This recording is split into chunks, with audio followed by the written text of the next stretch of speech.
Hi, Mallory. Hi, how are you? How are you? So lovely to see you. Yeah, same. Thanks for setting this up. Yeah, thank you for chatting. I can give a quick intro on you, or if you'd like to give the intro, please feel free. Yeah, my name's Mallory. I live in Indiana. I've worked in tech for more than 15 years now. Mom of three. I like to joke that I have three kids and no hobbies, and that's pretty much me. Kids are a very useful hobby, yeah.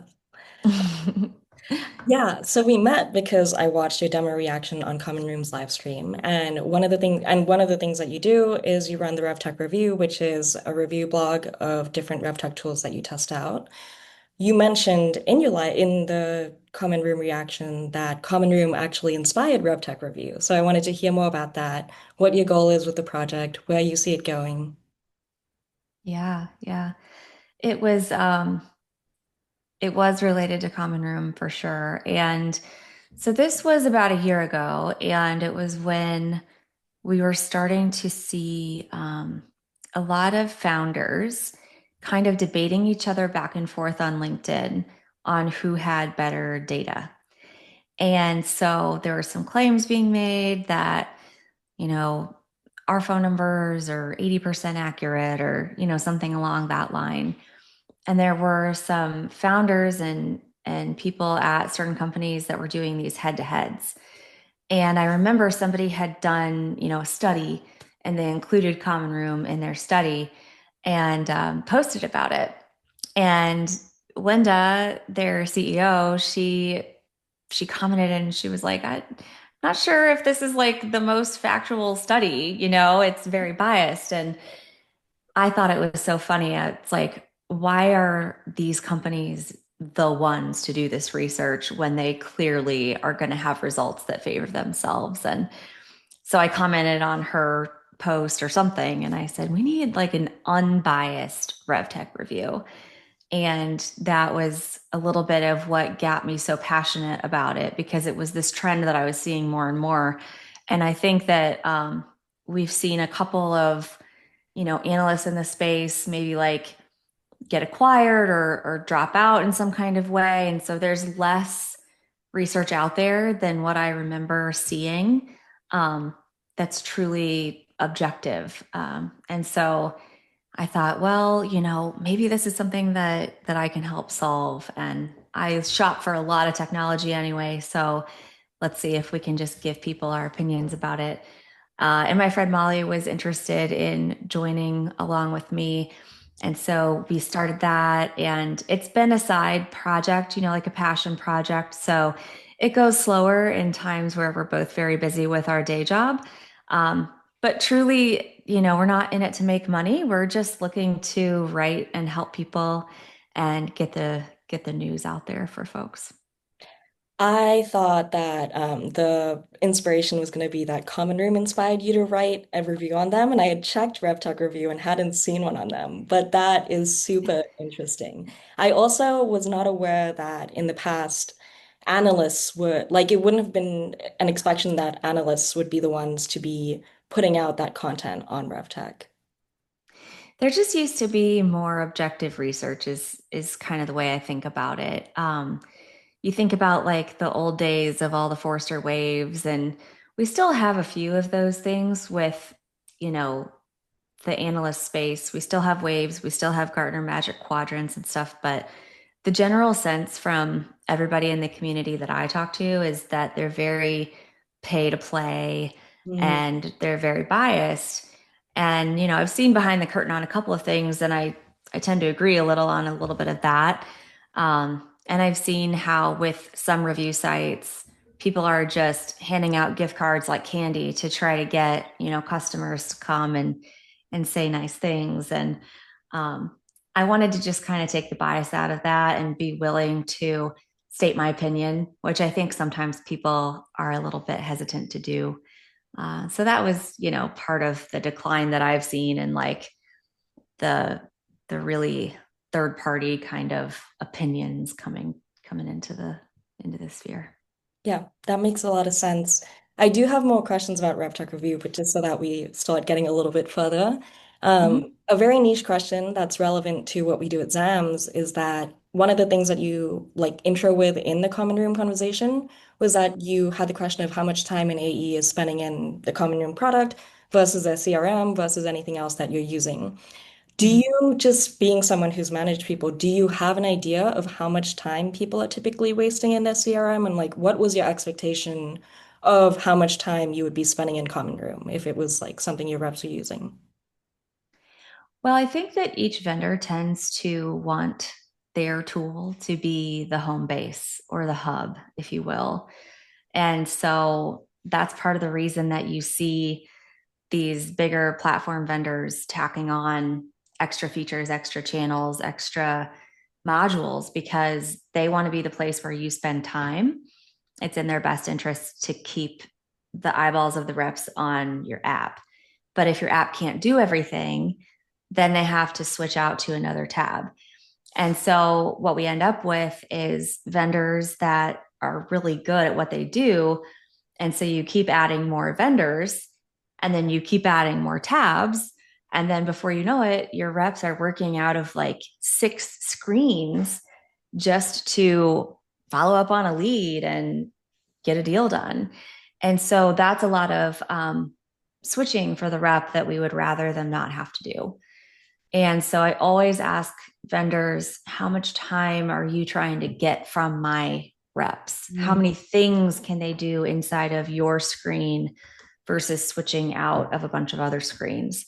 And that kind of gives me a sense of where they want their platform to go. Mm. And I've talked to some vendors, and I imagine Zams is this way. It's like they don't need to look at it. It's like hands free, like zero time. And we don't want to distract your reps with time spent in, our app. I hear that from some people. And I think it's a very interesting way to get insight into what the vendor is thinking and trying to do. Yeah, I mean, Zams is definitely a little bit like that, where you're setting up automations to run for you that are cross app. But we do see customers spending up to like 10 hours a week in the product, which is very cool to see. Um, Mhm. yeah, that's what would be the expectation right now of how much time a rep is spending in their CRM. Well, I think it's going to be dependent on how many things you've integrated with the CRM and what feeds back in there, right? So with PhoneBurner, one of my goals has been to really simplify the CRM and the overall process. And so we use HubSpot native functionality for a lot of different things. And what that means is that our reps spend a great deal of time just in HubSpot because it's got everything that they need. Um, but, as an example for PhoneBurner, we have a phone dialing platform. They make their calls out of PhoneBurner. So I even have my own expectation that they leave HubSpot to go to do their dial sessions. Um, but everything else, I'm trying to like pare it down as much as possible. So we're using HubSpot for quotes and proposals and meeting booking and, email cadences and just trying to keep it as simple and streamlined and fast as we can because we have a very fast sales cycle. That's actually a nice segue into my next question, which was that the first RevTech review that I'd read was your blog on Salesforce versus HubSpot. You were always a big Salesforce user. You had worked at Salesforce, or you were a Salesforce consultant, and then you were now reevaluating this for PhoneBurner. Uh, Mhm. there's obviously a lot of like, I'm curious about the evaluation process. It sounds like you're looking for something simpler. Mhm.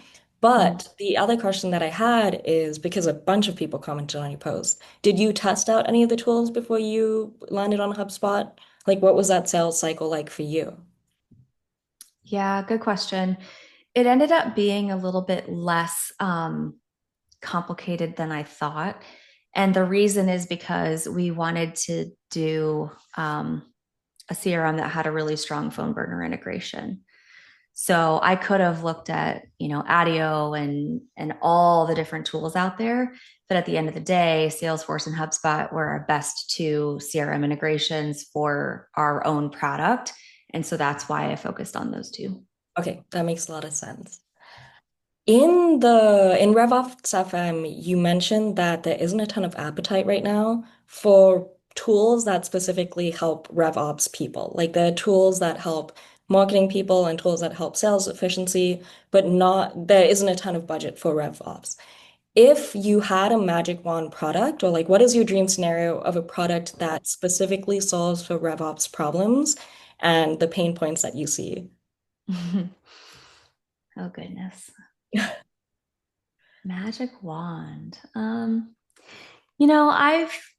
I've joked with some friends over the years, like, what will we build for ourselves? What should our company be? Right. I think people always they get inspiration from that. And I have always felt pretty strongly about measuring attribution and, you know, what really works and what really moves the needle. How do we get, more productivity out of our dollars that we spend?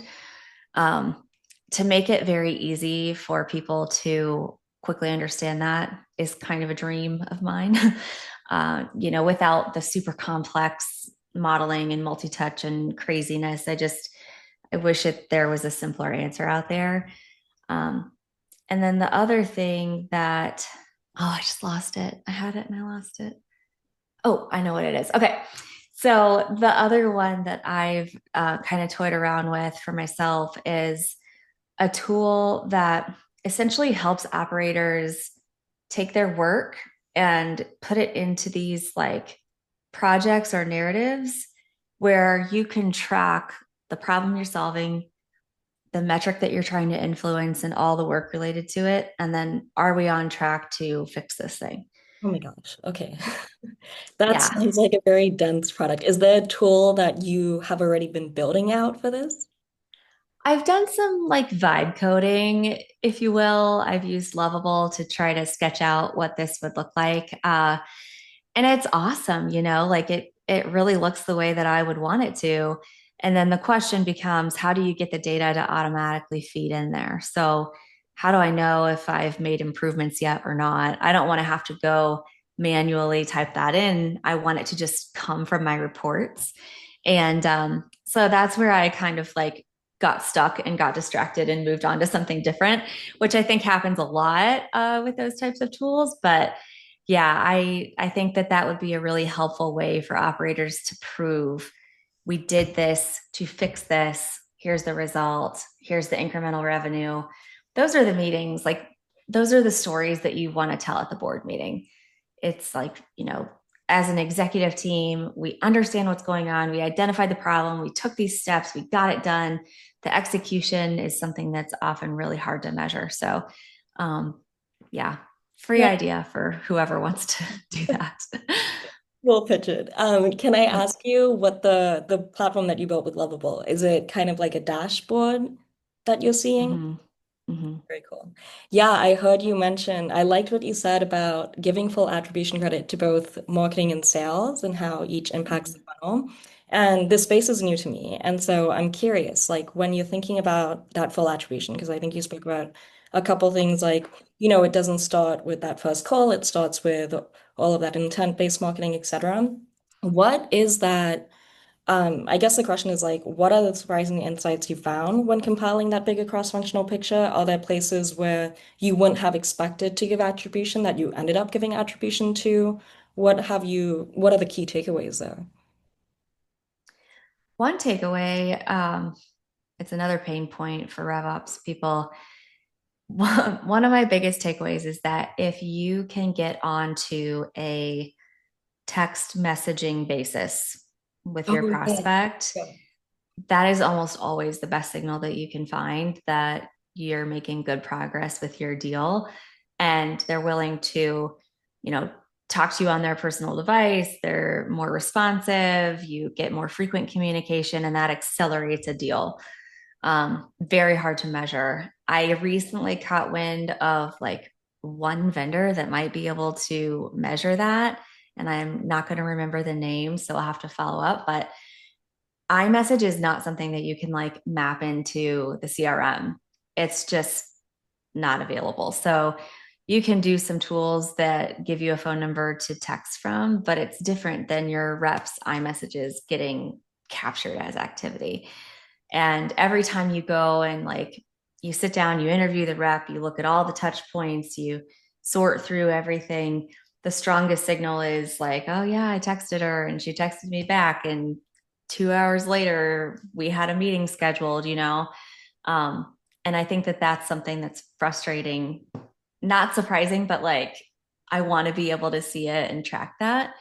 And then I would say the other surprising things that have happened over the years is that um, returning customers end up becoming such a big piece of the puzzle. Mm. So I know someone that used your product at their last job, and then they told me about your product, and then I came and used it. Or people who are returning customers at different companies over and over again. Um, a lot of attribution through past users. And I think that that tends to boil down to almost like the fuzzy word of mouth sort of, vibe that we all feel sometimes. But I think it just, making your customers happy, that is the thing that will turn it all up. That's so interesting, the part about word of mouth. I wonder what the key signals are there that you would catch it. It makes me think about how Dropbox grew really fast because of the referral system. And Mhm. I'm wondering if there's a world in which you give attribution to the customers that are referring other customers. We did that back in the day at Exact Target, which was my first job out of school. Um, we were in Indianapolis, and that was the headquarters. And we had gotten big enough where we were really investing in the brand. We were sponsoring a lot of things around town. And if you worked at Exact Target and you told people that, they were like, "Oh, I see Exact Target. What do you do?" And they didn't know what we did, but they saw us everywhere. And that was, early on me learning about the power of brand and what that can really do for demand generation. Um, and we had an email marketing platform that was our product. But the emails that went out from us at the very bottom footer of the email, it said powered by Exact Target. And so we had a lead source in our CRM that said powered by. Mm. And all of the leads that came from clicking on that powered by logo, they got their own lead source, their own credit, their own attribution in Salesforce, and um, strong lead source for us, definitely. This was when you were in marketing. Marketing operations back in Back. '09. Okay, so you started in marketing and then you moved into revenue ops. And my understanding is that you were consulting and Terminus, which ended up being a full-time place, asked you to do some pipeline analysis. And you hadn't before, but you figured you could figure it out on the spot. I'm curious, did you find that you were coming in, obviously coming from a marketing background, the way that you were thinking about pipeline analysis is one way. What were the main ways in which you had to start thinking about things differently to build that in a RevOps capacity? The difference, I would say, once you get into sales forecasting, is that at a certain point in the quarter or the month, you need to be able to name every single deal that's going to get you to your number. If the deals are not identified by a certain point in time, you probably don't have enough time to generate them to close them. And so that is usually described as like a bottoms up forecast where a salesperson has a quota of $100,000 and they need to be able to tell me which 10 deals are going to get you to this $100,000. Early in the quarter, you might not know, but then as you get closer to the end, you need to have that bottoms up list. And in marketing, there was zero of that. It was just here's all the demand we gave you, here's all the pipeline we gave you, and we think 20% of it will close. And so, we've given our contribution to the effort, and now we move on to next quarter. And so it wasn't as focused on that bottoms up. And that's really the most realistic forecast that you can get. Um, and it's fascinating to see reps do that because oftentimes they will have multiple paths to quota. They'll have, let's say, 15 deals they're working, and There's a combination where 12 of them get to the number. There's a combination where they only need 5 of them to get to the number. And they themselves are managing these like different paths to quota based on which deals they think they're going to be able to get in. So that was kind of fascinating for me to observe and learn how that worked. Were there different data points that you hadn't initially thought you had to bring in before you started doing the work? Maybe just the thing about texting with people, and I've never gone so far as to make that a data point in the in the CRM. I've thought about it, but I've never actually made the checkbox for that. Um, but it is a question that I would ask on forecasting call, like, okay, how do you communicate with them? Are you on a text basis? Yes or no? And that just gives you a little bit of an indicator. It's not a sure thing, of course, but it ended up becoming really important in enterprise forecasting. So you started with this pipeline work, and then it ultimately turned into a full-time RevOps project. What was that process like moving into that? Did you start the pipeline work with the assumption that you were now starting to do RevOps work, or was it kind of a gradual thing? So during the consulting engagement, I was firmly in the like RevOps umbrella. So it kind of started from there anyway. Terminus already had like a unified RevOps team before I started. And the only one that was not part of that unified team in the beginning was the customer success operations person. So I was already working with sales and finance and, the RevOps team. And then later on, when I moved into that leadership role, we also brought the CS operations team together as well. So we kind of rounded it out that way. But getting started, I really depended on partners in finance to help me learn and understand all the things that I hadn't really been exposed to before. So some of the nuances of revenue recognition, some of the nuances of comp plans, and some of those things. Learned a ton from sales partners and finance partners. And unified RevOps is when all of these departments are under one umbrella. And has every company that you've worked with in RevOps been this unified structure? Yes, yeah, for sure. A lot of them haven't adopted it until I join. I'm sometimes the person who brings it together, and they're looking for a leader who wants to operate that way. And so that's part of the job interview. Like, hey, how are you gonna bring this stuff together for us? And so, yeah, there have been a couple times that I've done it that way. My understanding of RevOps is that it ultimately is that unification process. So what does it look like to have a non-unified RevOps team? I've seen some teams where this was actually the case at Terminus. I'm not hesitant to say that it was Terminus. We had Salesforce and we had sales and marketing operations kind of blended, and they were pretty much on the same page. So they were using common data, common definitions of the pipeline to, bring in demand and measure success. But because the CS operations team was separated, there really was this like silo of information. And so what I observed when we started combining them is that the CS ops team had a whole separate list of fields in Salesforce to fill in from the CS team. And they were the exact same pieces of data, just recorded twice by two different people at two different times with two different answers. And it all needed to come together. And so we weren't doing good handoffs. We weren't taking this answer from the sales rep and using the same data point to transfer it across to the CS team. They were using different words for the same thing and just doing everything twice. So one of my big goals was to get rid of all the separate data points. And we kept some from CS and we kept some from sales, and we just kind of merged it together and tried to use that as a way to get people speaking the same language. Okay, that makes a lot of sense. Do you still find that I know it seems like you're very versatile, where once you pick something up, it's kind of with you, but do you still find yourself approaching RevOps problems from a marketing perspective?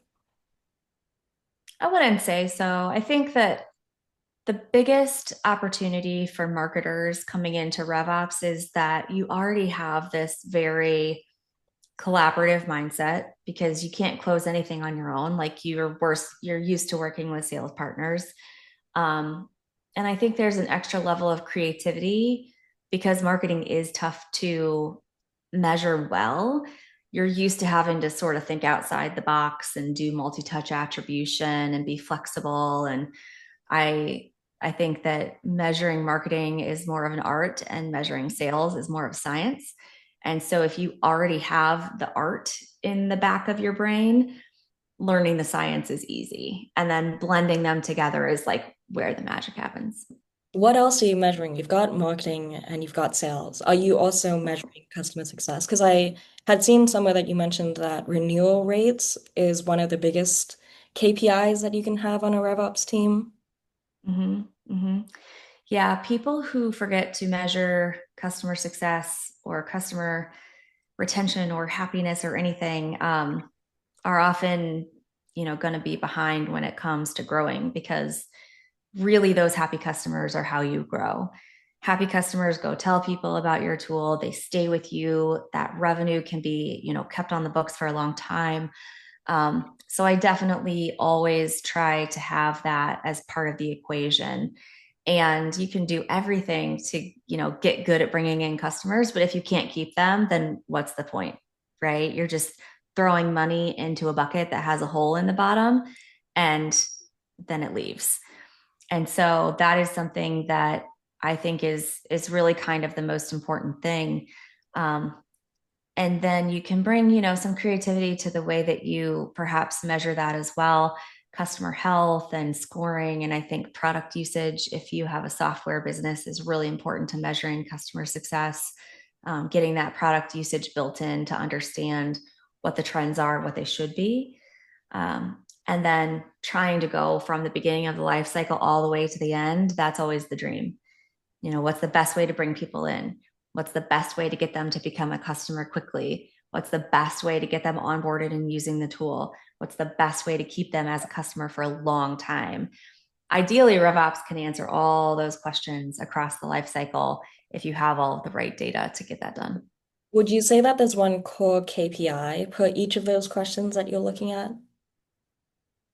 Mm, I think it would be very hard to do just one. I think that a perfect sort of like executive level dashboard has 10 to 20 things on it and not more. But you probably are going to have a couple different things. And then the thing that people also forget to measure is sort of the percentages of the conversion of the handoffs that happen between each thing. So you can get really good at measuring, the best marketing leads, the best ones to bring in at the best cost possible.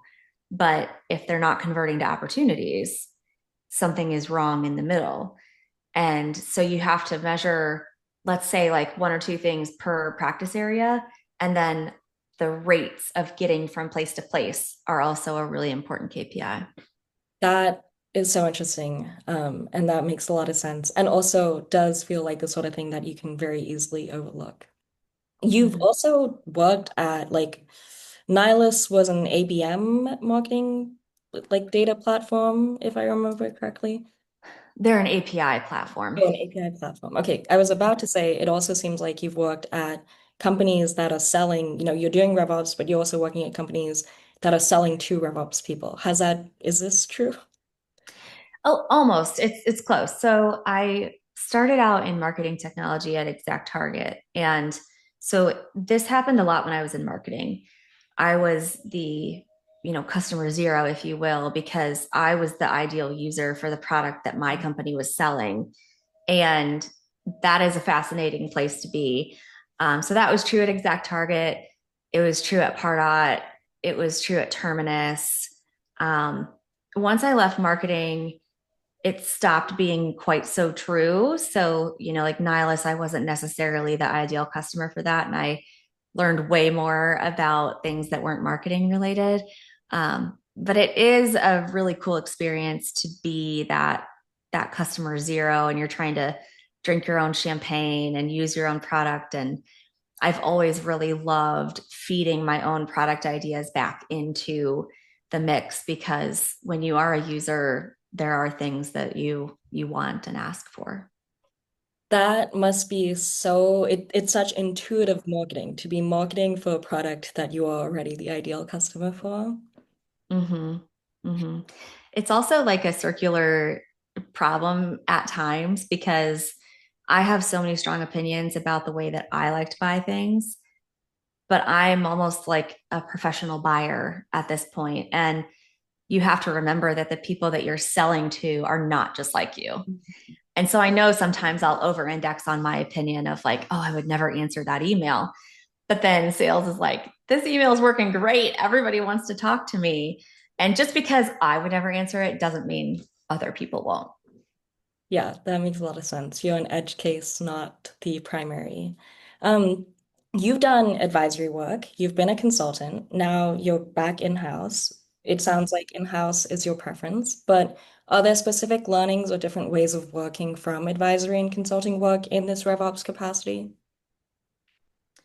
I think there are quite a few differences. And I think a lot of customers and a lot of companies are faced with the choice of how much do I outsource versus how much do I keep in house and which specialties, do I want to do that with? And oftentimes it is highly related to the skills you have on your team. So if you have a really strong team and everything's going great, but all of a sudden your HubSpot person leaves for a new opportunity, that's a good thing to potentially bring in some outside help because it's HubSpot related. You can kind of draw a box around it and you know what it is. Um, I think it's a little bit harder to outsource like the execution of your strategy. I think that you can go get opinions on what that strategy might be, and you can bring in strategic advisors to help you think beyond your own four walls and be creative and observe risks and opportunities that maybe you didn't have in front of you before. Um, but I've never seen people successfully just outsource their strategy. And I think a lot of consultants, myself included in the past, they come off as like very strategic. And that's fine, but strategy is nothing without execution. And so it can fall flat if you don't have the relationship with the people to go execute your strategy, or if you cannot execute your strategy yourself, there's no guarantee that it's going to come true and happen and help. And so that's the biggest thing that I have found is like being in house, I have that control over the execution and I can get strategy help from, wherever, but if it's my strategy and I can be the one to go and execute it with my team, it just kind of feels better. So there have been points where, as a consultant, you've done external strategy work for someone else, but you haven't been in charge of that execution. How has that gone? Are there ways in which you, as a consultant, would think about that handoff process to make it easier to execute on? Yeah, there are some tricks to, I think, try your best to get it done, right? So oftentimes as a consultant, you'll be hired by leadership, but there's already some people that are operating in the business that you're coming in to sort of help. And it's a tricky balance of like supporting those people, befriending those people, getting them on your side to make sure they understand I'm here to help you. Um, and that buy in is really necessary to get your ideas through.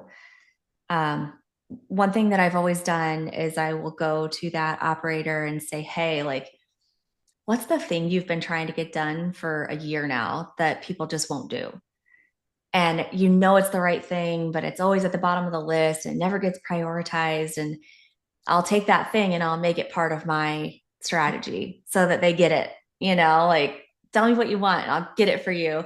Um, because I think that when you have that like third party opinion coming in, that's what they're paying you for. And so they just like take that as extra validation of like, oh, she was right, we should do that. And so that's a great way to just kind of like win hearts and minds and prove to people that you want to support them and help them.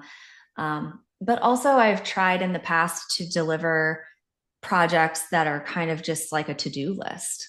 It's no guarantee that you're going to get to all of this quarter, but here's the list of things that I would suggest that you do. And I've prioritized it in order.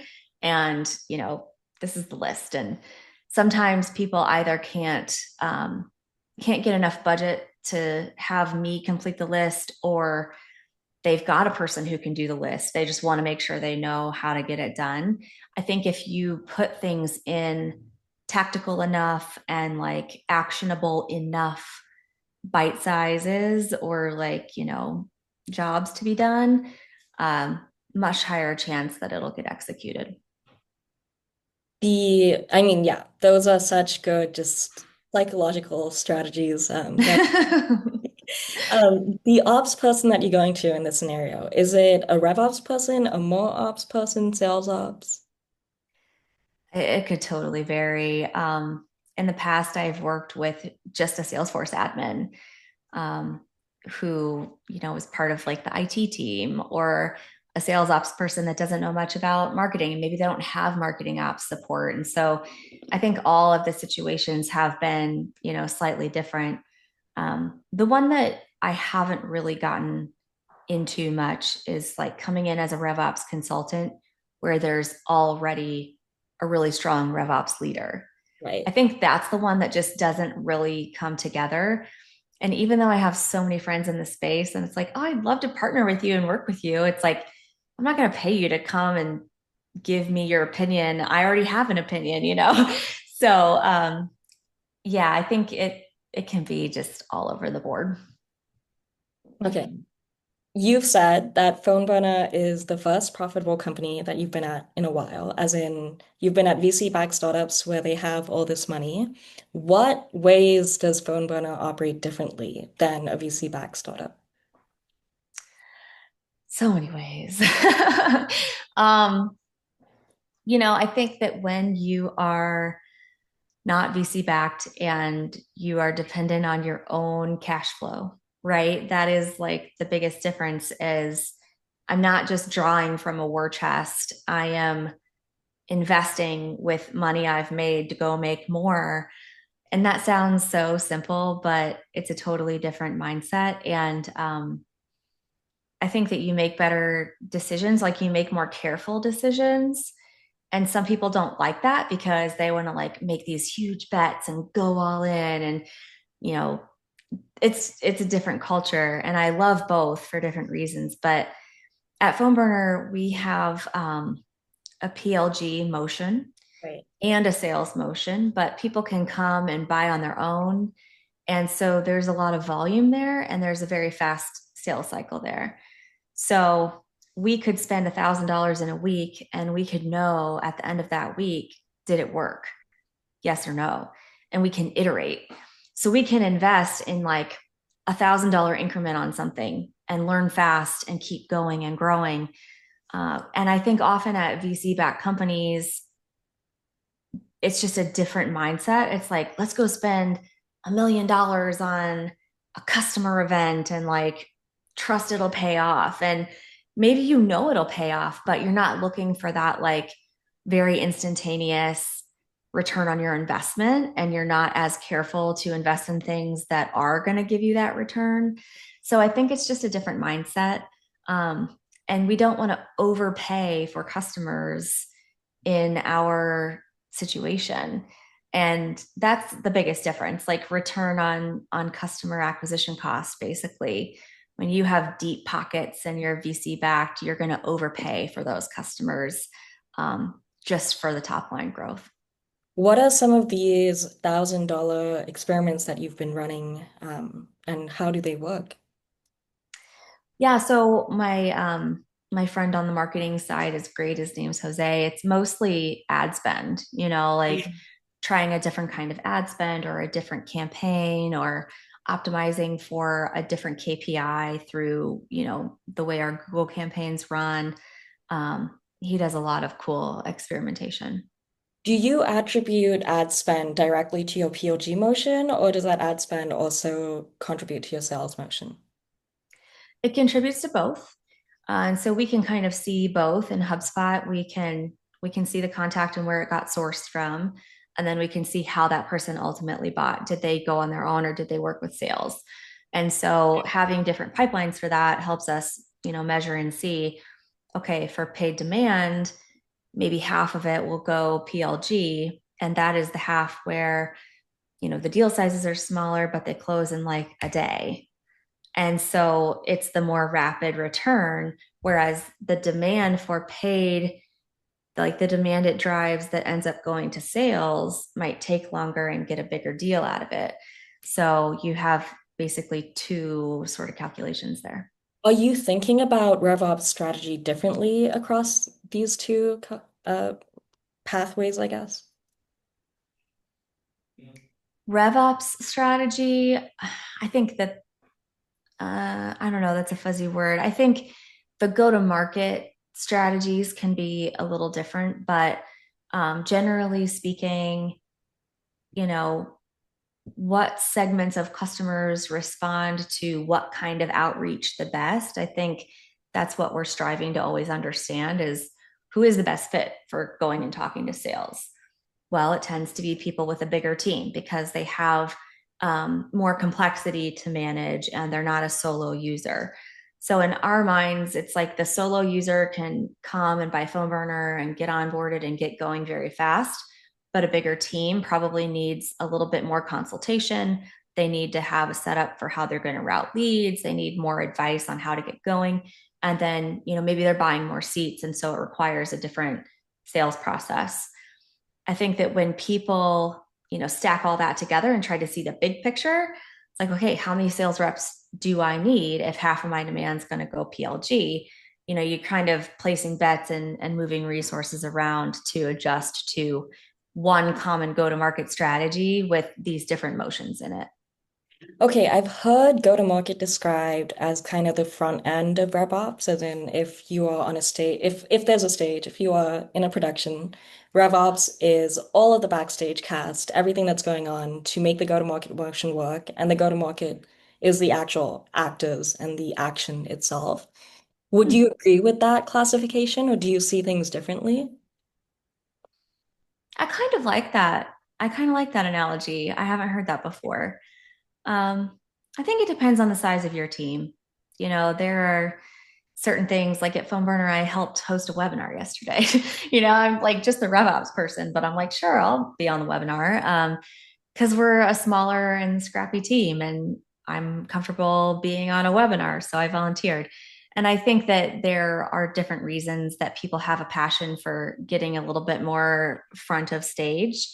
Uh, for example, if I were to, let's say I was selling a RevOps product, I would be happy to go out there as like the evangelist who's going and selling and telling stories and stuff because I have the expertise in my own product that I am selling, that I am operating with, that I am providing RevOps help for. But when you are not the user of the product and when you are not a former marketer with like passion for marketing, I think that analogy probably holds pretty true. That makes a lot of sense. What would you say, let's say someone wanted to start a career in RevOps. What advice would you give them? What would you say is the right path forward? It's tough. I think there has to be this like natural curiosity of how things work in the background and expressing that curiosity and showing that you have ideas on maybe how to streamline things or how to improve. Um, it's a great way to go from maybe being a seller to a sales ops person, kind of volunteering and showing that you care about the backstage stuff. Um, I love to tell a story about this person that I worked with. Her name was Amanda, and she was a seller, and she was always finding like the most tiny, but like she was finding mistakes in her comp plan. She'd bring it to me. She'd be like, "This is a typo. This doesn't make sense." It's like she's picking apart the comp plan detail by detail, and she was so detail oriented, and she really cared about how it worked. I was like, "You are going to end up in RevOps," and sure enough, she did. She came and worked on my team. Um, but that's the kind of person where you can kind of like spot that talent and you kind of see it. Um, but I think that that has to exist. You have to like have that inside of you a little bit. So the curiosity has to be a little bit technical almost because it's so financial. Mm-hmm. There's technical, there's financial, there's planning, I think by now everyone in corporate America kind of like knows their way around a spreadsheet. So it's not just like learn spreadsheets. It's not that. It's more about having ideas to make something work better. You can see when people do that, or like the sales rep or the marketing person who just went and built their own dashboard because they wanted to learn how and they had a desire to report on all their stuff, and maybe RevOps is busy and their lead time is 2 weeks for a dashboard, but you can build it on a weekend if you're passionate about it and curious and you want to learn and do it. So I think those are some of the interesting ways that people find their way in. What's the main difference and also the main similarities between all of these different RevOps positions you've held? I think the similarity is there's a lot more of the like personal aspect of things than what people expect. And everywhere that I've been or worked on RevOps, the relationships are very important. People need to be able to trust you. They need to be able to confide in you and be vulnerable and say like, this is broken. I don't know how to fix it. They need to be able to ask for help. And I think you need to have those like peer relationships across the executive team to provide support for people. And so that's what I have found to be the most similar at every place I've been is like how important the relationships are. Um, the differences are probably more related to how the company plans and models and builds and um, sometimes you walk into a business and it's like, okay, show me the annual plan. And they're like, what are you talking about? Like they don't operate the same way with like the same cadences of planning and measurement. And one company I came in and I tried to do QBRs and it was just a fail. Like nobody wanted to do it. Nobody cared. We talked often enough that it ended up like not mattering. But I was so used to QBRs being this like big important thing at a past company. And so the cadences tend to be, culture specific and they change from place to place. Is there a specific cadence that you prefer? There used to be, but I've seen so many different things now. I think it just really depends on where you are. Mallory, I know at time. Thank you so much for chatting with me. This was such a lovely conversation, and Yeah. yeah, I loved interviewing you. I'm gonna go ahead and turn off the stream. Do you have Okay. anything you want to say to LinkedIn? Oh, oh, hi, LinkedIn. Great, and bye, um, LinkedIn. that's it. We'll see you later.